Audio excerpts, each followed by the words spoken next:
Bibles to the book of Daniel. We will pick up where we left off at the end of chapter 2, so we're going to start chapter 3. And believe it or not, I plan to finish it.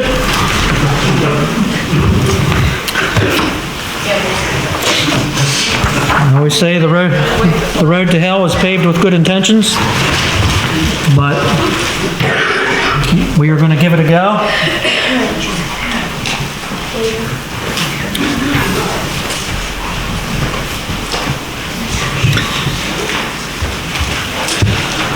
Daniel chapter 3, verse 1. Please keep up with this. You really need to keep up with it to stay in the train of thought here. It is not the easiest of material. All of us here today, I assure you, all of us, no matter where you're at in your spiritual journey, we can all take a couple of really big take-homes, so what's, from this message today. So let's look at the first verse, chapter 3, verse 1. King Nebuchadnezzar made an image of gold, 60 cubits high and 6 cubits wide, and set it up on the plain of Dura in the province of Babylon. And so, now first of all, there's different opinions about some of the details in this opening verse in chapter 3. I don't really think that the different opinions of some of the details really affect the primary and simple meaning of the verse. Nebi set up a very tall what? What's it say in the verse? Well, now, what does it say in the verse? Now, maybe your translation says that. I don't know. An image. He set up an image. Many people jump right to the statue, and I'll tell you right now before I go any further, I don't think it was a statue. Is the thing up on here? Yeah. We'll talk about that in a minute. Nebi ordered that an image of gold be made 90 feet high and 9 feet wide. And although there's a few who say it was solid gold, most realize that it had to be gold-plated wood. Gleason Archer, in fact, wrote in the Expositor's Bible Commentary, quote, "Actually, there was not enough gold in all of Babylonia to make something so large of solid gold." Anyway, next, since the account doesn't say, we don't know for sure what kind of image it was, even though so many of you answered a statue. Again, there's differences of opinion about that. In my opinion, that it is not a statue. Some believe that Nebi made a statue of himself, and that's probably most commonly put out there, that he made a statue of himself, being influenced by what we looked at in chapter 2, which was his vision, his dream of a statue, and of which he, representing Babylonia, was the head of gold and so forth. But we got to, again, go by what does the account say? What are we reading here in chapter 3? What does it say?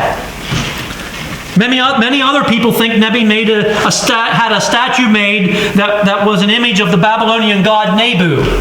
That's what he made, but still a statue. But some people point out, and perhaps it's the engineer coming out in me, but some people point out that the dimensions 90 feet high and 9 feet wide at the base, you want to picture, that's actually the shape of an Egyptian obelisk.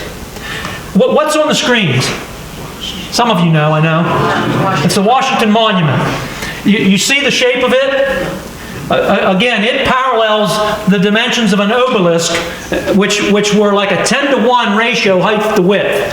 The Washington Monument, I believe, is 555 feet high and 55 feet wide at the base. And so it's a 10-to-1 ratio. Can you imagine what a statue of anybody would look like with that kind of a dimension? I mean, it would look really, really weird, wouldn't it? I don't think a lot of people that hold their opinions ever considered the perspective of what does 90 feet high by 9 feet wide look like? It would look something like the Washington Monument. And picture that being a statue of someone. It would be hard to even tell it was a person, honestly, with a 10-to-1 ratio with height to width. In any case, those who believe the image was a statue of Nebi also often believe that Nebi was requiring people to worship him as a god. It even goes so far as to make comparisons as to what the Antichrist will do. Comparing what Nebi did to what the Antichrist will do. I can't find that in this scripture here in chapter 3, anywhere in chapter 3. that would tie it into that. I just don't, I think that's really stretching things beyond what the chapter says. And again, I don't think any of this really impacts the primary and simple meaning of the verse, or even the whole chapter, chapter 3, as we'll talk about as we continue our way through it. But again, I believe what best fits is this obelisk type of a figure. It would have been a monument in dedication to someone. Again, maybe Nebi, I kind of don't think. Maybe a god or the gods of Babylon. I think that's a lot more likely. It would be a representation of just a monument dedicated to them. Verses 2 and 3. He then summoned the satraps, prefects, governors, advisors, treasurers, judges, magistrates, and all the other provincial officials to come to the dedication of the image he had set up. So the satraps, prefects, governors, advisors, treasurers, judges, magistrates, and all the other provincial officials assembled for the dedication of the image that King Nebuchadnezzar had set up, and they stood before it.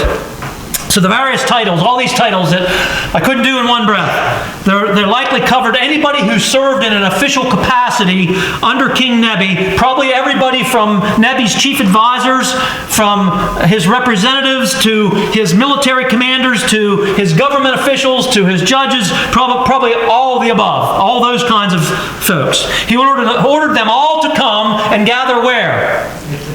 At the monument, at the image that he had set up for some kind of a dedication service. Verses 4 through 7. Then the herald loudly proclaimed, "Nations and people of every language, this is what you are commanded to do.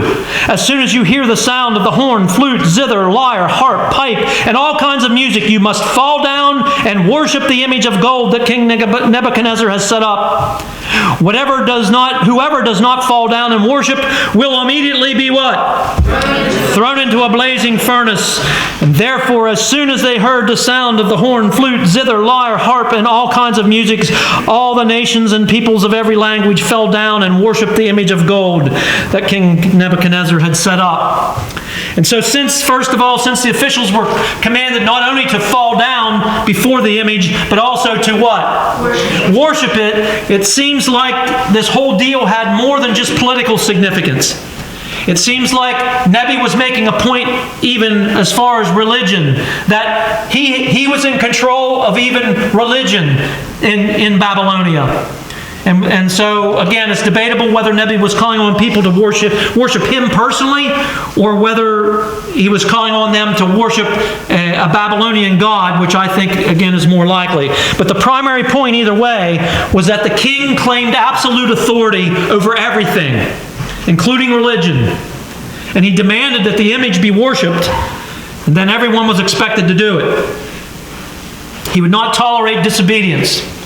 And in the sea of people around the image, in that sea of people with all bowing down, if somebody didn't, they'd stick out like a sore thumb. We do still say that today, I guess, right? If somebody didn't bow down, it would be obvious. And the penalty would be severe. It would be death by burning. And the penalty would be applied immediately. It was bow or burn. So everyone flopped to the ground and worshiped at the appointed time. Everyone except for a select few. Verses 8 through 12. At this time, some astrologers came forward and denounced the Jews. They said to King Nebuchadnezzar, "May the king live forever. Your majesty has issued a decree that everyone who hears the sound of the horn, flute, zither, lyre, harp, pipe, and all kinds of music must fall down and worship the image of gold, and that whoever does not fall down and worship will be thrown into a blazing furnace. But there are some Jews whom you have set over the affairs of the province of Babylon, Shadrach, Meshach, and Abednego, who pay no attention to you, your majesty. They neither serve your gods nor worship the image of gold you have set up." Now, the Aramaic word translated here in the NIV, astrologers, at least some of us think it would be better translated Babylonian nobles. The term was likely used to refer to native Babylonians in the king's court.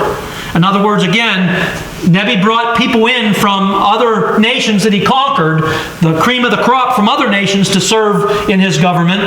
People like Daniel and Shadrach, Meshach, and Abednego, right? Well, these ones who came to complain were probably native Babylonians who probably thought they were just a notch better than any of the foreign people that Nebi had serving in his court. Maybe even had a disdain for them. And maybe especially the Jews who had been elevated, remember last week, after Daniel interpreted the dream. Daniel was given a high position, but then what did Daniel ask for?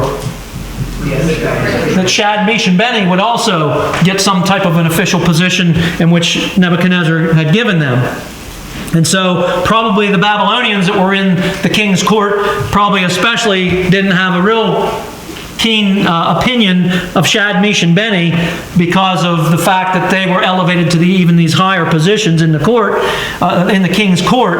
And so they went to King Nebi and accused the three of failing to follow the king's order to bow and worship the image. And probably also that phrase, they don't serve your Babylonia's gods, probably they were also complaining that, the Jews obviously, those guys wouldn't have worshipped the Babylonian gods in everyday life. They would have continued worshiping the one true God. And so they probably brought that up as well as the fact that they didn't bow before the image. Now, many people have wondered why Daniel wasn't included in any of this. Daniel's not mentioned in the whole chapter. A lot of people wonder why that is.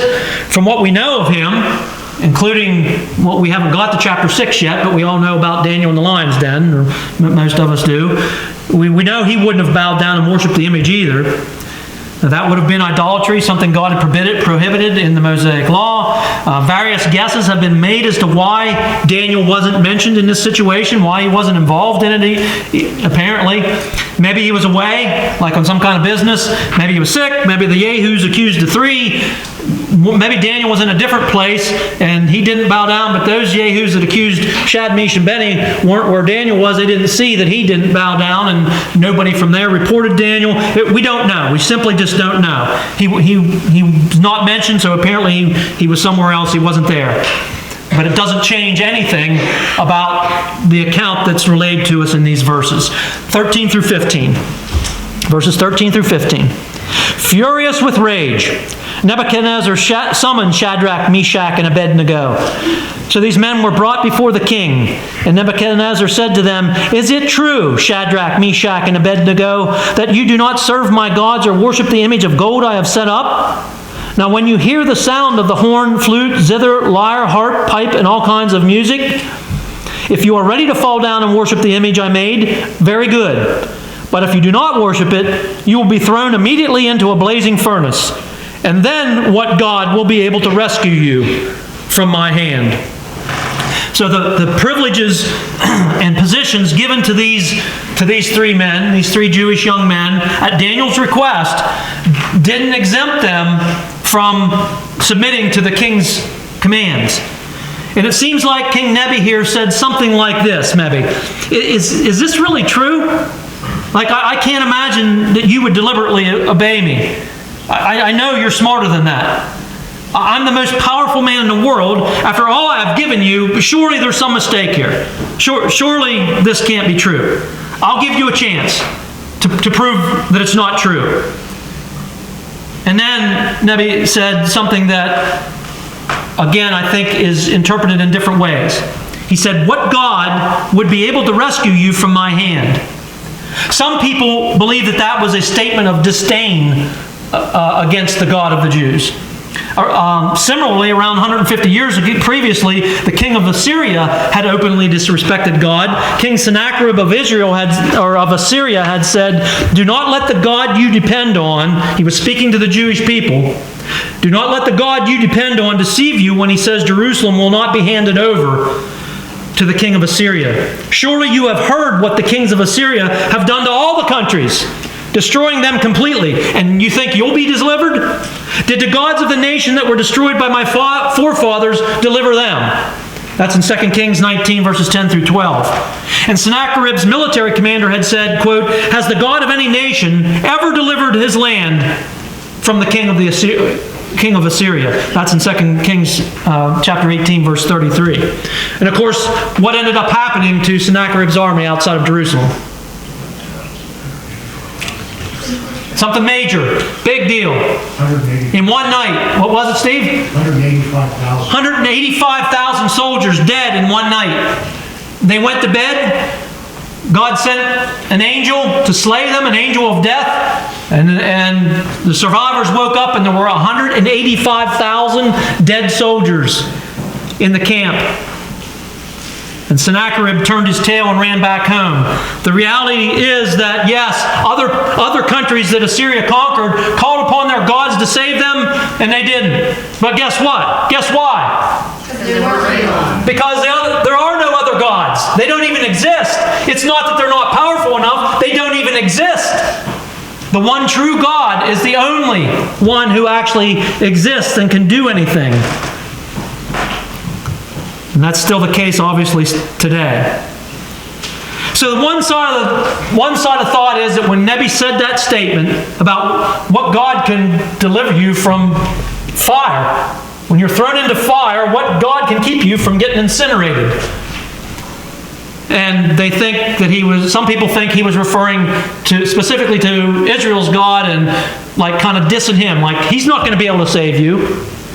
I think Nebi may well have not been dissing the God of Israel when he said, what God will be able to rescue from my hand. I think Nebi had shown respect to God after Daniel interpreted his dream, although, as I said last week, it wasn't true saving faith or anything like that. Nebi very well may, though, have been saying, in effect, how could any God, including your God, including my gods, how could any God be powerful enough to keep you from dying in a blazing fire? I think there's a good chance that's what Nebi was saying. How there's no God, even mine, could rescue somebody from being thrown into a blazing fire and keep them from dying. He said, surely you can see what I'm saying is true. Regardless, whether Nebi was belittling the one true God in his anger, or if he just couldn't imagine how any God, including his own, could keep the fires of a furnace from incinerating someone, the point was the same. Nebi told Shadrach, Meshach, and Abednego what? What did he tell them to do? Bow down before the image, or you get chucked into the fire. And you're going to get incinerated into ash. You're going to die in the flames. That's basically where he left it. Now we get to the point, and again, many of us have heard this story. Many of us who have gone to church, a long time, we've heard this story many times. What was their response? What was Shadrach, Meshach, and Abednego's response? Verses 16 through 18. Follow along with me. Shadrach, Meshach, and Abednego replied to him, King Nebuchadnezzar, we do not need to defend ourselves before you in this matter. If we are thrown into the blazing furnace, the God we serve is able to deliver us from it, and he will deliver us from your majesty's hand. But what? Even if. Where did we hear those words just recently? In the first song that we sang from on the screens. Even if he does not, we want you to know, your majesty, that we will not serve your gods or worship the image of gold you have set up. Despite Nebi's promise that they would be killed if they didn't obey him, Shadrach, Meshach, and Abednego stood firm. Obviously, God had commanded the Israelites, yes, not to practice idolatry. Deuteronomy 5, 7 through 9 is one of the references relative to idolatry. Idolatry in its most basic form is worshiping an image that represents a God. In its most basic form, that's idolatry. Sadly, the nation of Israel had done that often, right? They very often had strayed off, and look at what they did so soon after being delivered from Egypt. Moses, for crying out loud, is up on Mount Sinai, God giving him the law, and what happened back in the Israelite camp? They're gathering up gold jewelry to make a calf to worship. Now, Roger, I know calves are valuable and so forth, but my gosh, right? To make a gold calf and worship it, this is the people we just delivered through parting the Red Sea. And so often the nation of Israel God said, do not practice idolatry. Do not worship idols. And yet they still so often did. But those choices weren't forced, right? They chose to do it on earth. Nobody was making them do it. They just did it for their own sinful reasons. Shad, Mish, and Benny had no intentions or desire of their own to practice idolatry. And I think that there's a difference between willingly choosing to disobey God and being forced to choose to disobey God. That's a discussion for another day. It's just way too much here for this morning. But in any case, Shad, Mish, and Benny's convictions were powerful. They were not bowing down to that image. They weren't going to do it. And they knew that their God was powerful enough to deliver them from it. But what? Even if he chose not to, they weren't going to bow down to the image. They refused to obey the king, even though he promised death by fire if they didn't. I'm reminded of what Paul said in Acts 20:24. I consider my life what? Worth nothing. Worth nothing to me. Good. Worth nothing to me. If only I may finish the race and complete the task that the Lord Jesus has given me. The task of testifying to the gospel of God's grace. It is so important, folks, to distinguish between the difference between God's power and God's will here in verses 17 and 18. In verse 17, the young men proclaimed that God had the power to deliver them in any way that he would choose to do so. In verse 17, they said unequivocally, we know our God has the power to deliver us. He can do it. You say nobody could, Nebi, but he could do it. Our God could do it if he chose to do so. But in verse 18, the young men acknowledged that God might not save them. How many times have I talked about this? About it's relatively easy for us to pray knowing that God can deliver us, right? Believing with all our heart that he could save us from whatever peril we're praying about. But it's the second part that's so much harder. To pray, yet not my will, but yours. Even if you won't save me, I will follow you. Right? That's what this is a picture of so long ago. The first part, verse 17, they believed absolutely in the power of God to deliver them from anything. But verse 18 says that they also understood that God might not deliver them. He doesn't always do that. And yet, even if God wouldn't deliver them, they still would not bow down to the image. They still would faithfully follow their God.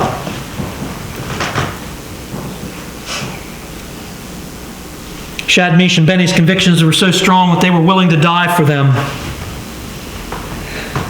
They were ready to die rather than bow down before that image, even though they surely wouldn't have actually been worshiping in their hearts. And true worship is indeed of the heart. Jesus said true worship is done in spirit and in truth. John 4:21 and following. They believed that God was able to save them from death in the fire, contrary to what Nebi believed.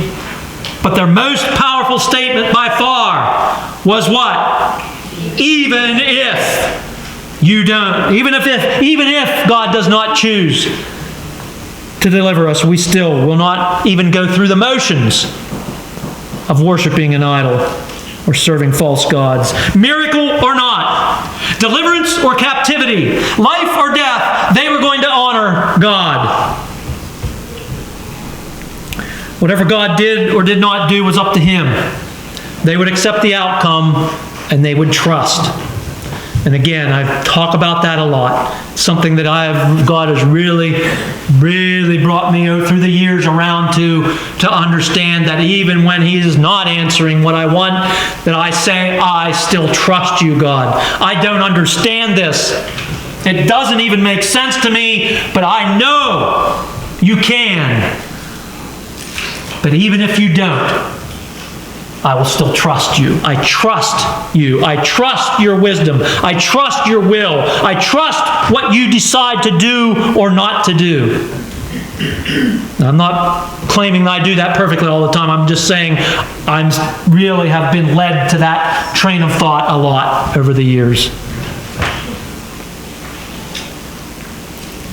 What will I say when I'm held to the flame?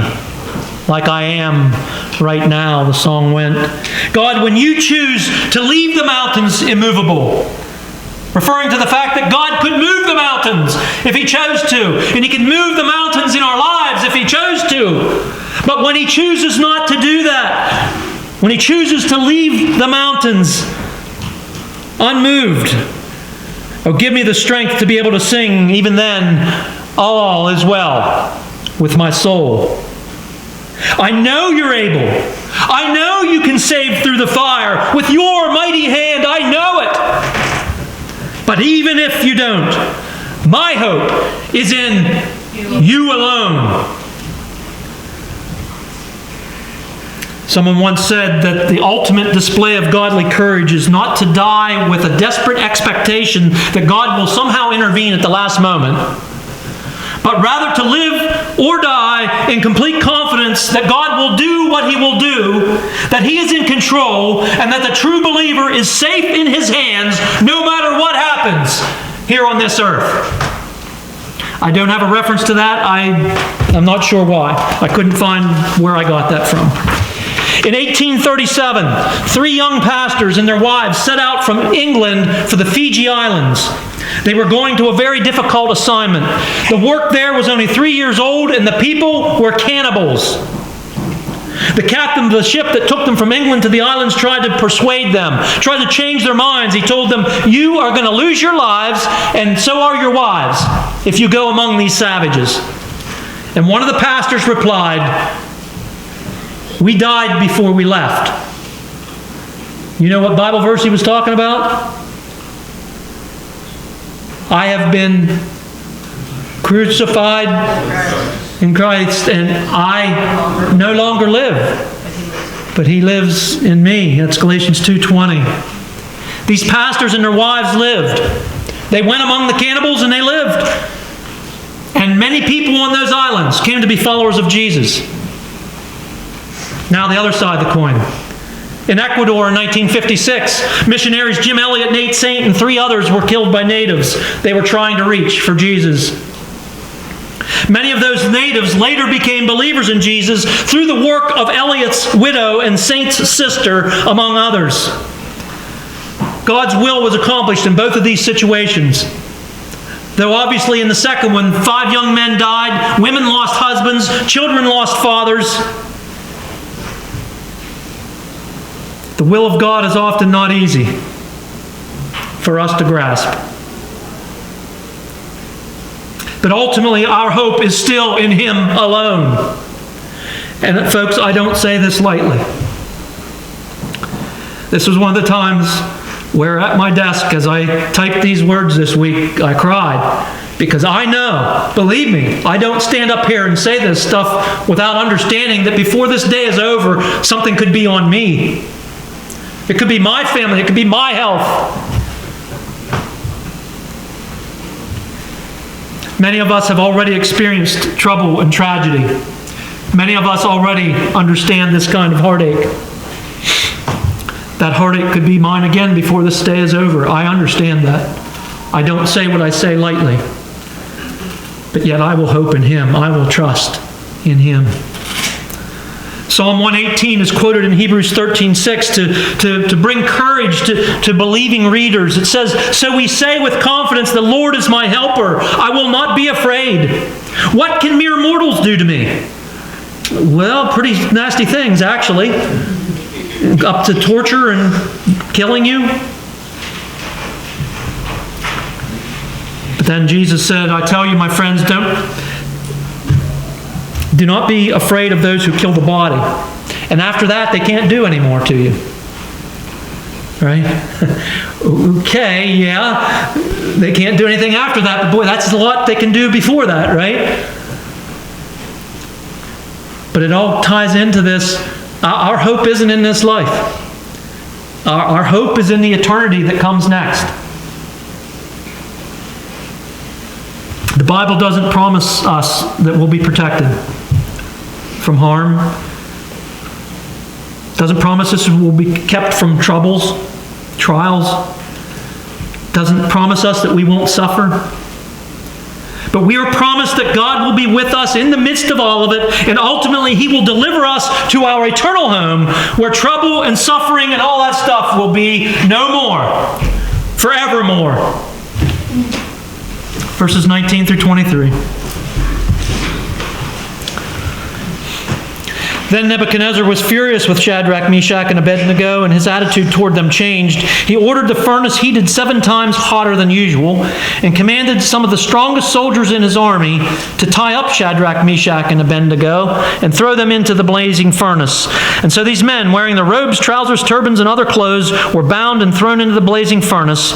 And the king's command was so urgent, and the furnace so hot, that the flames of the fire killed the soldiers who took up Shadrach, Meshach, and Abednego, and these 3 men, firmly tied, fell into the blazing furnace. Nebi's temper and the rage that came from it showed its face once again. We already saw it in chapter 2 and verse 12. John Walvoord wrote this: "There is no fool on earth like a man who has lost his temper. I have been that foolish man." It's been something another one of the things I've struggled with in my life is temper. Yesterday, I had one that nobody witnessed. I told some of you this morning, but a shovel came down and caught me in the back of the head and drew a little bit of blood, and I didn't handle it well, and not proud of how I reacted. But later on, Pippi did witness where some things I thought were actually going to be really bad with something I'm building, and I thought something was really screwed up, but I kept my composure, and it turns out that actually everything was okay after all. So I ran the gamut yesterday, but again, Nebi here, there's no good that can come from going into a rage. And I agree with John Walvoord, there's no fool on earth like a person who has lost their temper. Nebi wasn't going to tolerate anybody disobeying him. He gave the foolish order to heat the furnace way hotter than usual. 7 times hotter was just like an expression like when my mom used to tell me, you do that again and you're going to get 10 times worse. Like that was after she gave me a good beating. She didn't calculate that it was going to be like 10 times more beaten. Anyway, it was just an expression to say, make it a lot hotter than even normal. But what would a hotter furnace accomplish? If you wanted to throw these guys in it, if you want to make them suffer more, you should what? Turn it down, right? And so they burn slowly. But when you lose your temper, when you go into a rage and so forth, you do something stupid, oftentimes, and it's still the same today, and still is with me. In addition, Nebi lost some good soldiers, and they lost their lives because of this foolishness, because of his temper. Because the fire was so hot, they died at the entrance of the furnace as they threw Shadrach, Meshach, and Abednego in. Verses 24 and 25. Then King Nebuchadnezzar leaped to his feet in amazement, and he asked his advisors, "Weren't there 3 men that we tied up and threw into the fire?" They replied, "Certainly, your majesty." He said, "Well, look, I see 4 men walking around in the fire, unbound and unharmed, and the 4th looks like a son of the gods." Now, I'm going to make some of you mad, maybe a lot of you, but I just ask that you hear me out. Hear out my explanations here. Nebi the tantrum thrower couldn't believe what he was seeing. Shadrach, Meshach, and Abednego were no longer tied up, and they're walking around in the furnace. And in this furnace that was hot enough to kill the soldiers that took them up and threw them in from at the entrance of it. And there was also a 4th man that Nebi saw in there, he said, who looked like a son of the gods. Where did he come from? Now, I have a lot to say about this. The Aramaic words in verse 25 that give us Nebi's description of the 4th man in the furnace, which here in the NIV and pretty much every other translation say that the 4th man looked like a son of the gods. For some reason, in the King James Version, it's translated like the Son of God, with S and G capitalized. So clearly making it a reference to a pre-incarnate appearance of Jesus, which is what is commonly held by most people as who this 4th person was. I'll talk about that a little bit more, but I cannot find any Bible commentator who believes that that's the correct translation of the Aramaic. None. I couldn't find one. Nor could I find any other Bible that actually translates it the way the King James did, except a couple of them who were basically spin-offs of the King James, essentially. But all the other major translations, none of them say, like the Son of God with a capital S and a capital G. None of them. Nebi spoke the words, and obviously he had no understanding of the New Testament concept of the Son of God. That's a New Testament concept. Remember, this is Daniel, prophet Daniel, 500 years, almost 600 years before, New Testament times. I believe the incorrect translation of the original Aramaic words in the King James Version has a really big impact on people's understanding of verse 25. Probably most today still believe that this fourth man was indeed some kind of a pre-incarnate appearance of Jesus Christ. Some believe that it was Jesus without question. Some say it was probably Jesus. I'll give you an example. Ken Gangle, writing in the Holman commentary, says he believes it was probably a pre-incarnate appearance of Jesus, quote, although that cannot be proven from the text, end quote. And the text, of course, being what? The Bible. Now you understand what he's saying. And Ken Gangle is a good commentator and so forth, but he believes it was a pre-incarnate appearance of Jesus, even though he acknowledges that's not what the text says. That's not what the Bible says. Isn't there a problem with that? Like, I don't get it. It goes beyond that. It goes further. That's really my big problem with this. How are so many people so sure, or almost sure, that the fourth man was a pre-incarnate appearance of Christ when the Bible verses don't say that anywhere? It has been a beloved part of the story for many of you. That's why I said I'm going to make you mad. It's been presented that way in many sermon illustrations through the years, many children's Bible lessons through the years, many songs through the years, just for a long time. Yet I couldn't find, listen to me, I couldn't find in all the commentaries that I consult, I couldn't find any explanations of why the commentators believe what they do about this, other than that they cite other Old Testament examples of theophanies or Christophanies. What are they? Appearances of God in a human form. There are other passages in the Old Testament that clearly it's saying this was an appearance of God in human form, essentially. And all that the commentators do is they point to those other references and say, yeah, this was like these. But wait, how do you make that connection? How do you say that's what? I don't understand. I really don't. I don't get it. The angel of the Lord. Some of you know enough you've heard me teach about the angel of the Lord in the Old Testament. Many believe that's kind of a synonym for Jesus Christ in a pre-incarnate form appearing on the earth before he was ever born. That's what a pre-incarnate appearing of the second person of the Trinity in a human body. The angel of the Lord has some backup behind it from its references in the Scripture to make you believe that. But how do you tie that to this passage? I can't find anything. How they do it. Very often I read things like this, quote, most Christians believe the fourth man was Jesus, end quote. And that's all it says. Why do most Christians believe that? Because everybody keeps teaching it, and have for generations. I don't get it. Adam and Eve, Enoch, Abraham, Jacob, Moses, Joshua, and even Balaam and his donkey may have seen Jesus Christ in a pre-incarnate human form. But there's good biblical scholarship to back up those understandings. That appearances such like the angel of the Lord in the Old Testament were Christophanies, appearances of the pre-incarnate Christ. I've found no such arguments for this passage in Daniel. Later in verse 28, Nebi, we haven't read it yet, but Nebi actually refers to the fourth man as what?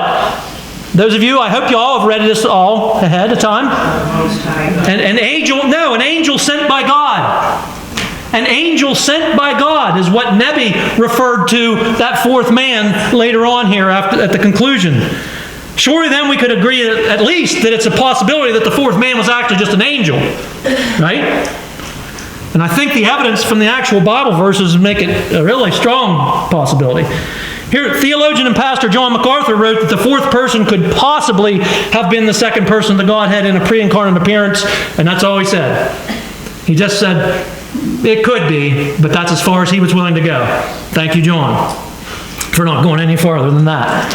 Bible scholar and theologian Charles Ryrie wrote, the fourth man in the furnace, quote, may have been an angel or possibly a pre-incarnate incarnate appearance of Christ, though the king would not have known who he was, end quote. And I say thank you, Charles, for saying probably an angel, possibly it could have been Jesus Christ, but Nebi wouldn't have seen him as that, and he just sort of left it at that. I think both of them at least acknowledges the possibility because so many people say that it was. Kind of like me right now. Right now, in February of 2024, after another round of study, I still hold the same opinion as the last time I studied through this, almost exactly 10 years ago, when I last preached through the book of Daniel. Based upon what we actually read here in Daniel chapter 3, I believe the fourth man in the furnace surely was a supernatural being sent by God and most likely an angel. And while I will acknowledge it's possible that he was the second person of the Trinity, appearing in a human form, in a pre-incarnate appearance, I doubt that I would ever even consider that possibility if the opinion wasn't out there the way it is. If it wasn't talked about as much and accepted as much as it is today still, I don't think I would have come up to that conclusion it was even a possibility on my own from just reading the text here.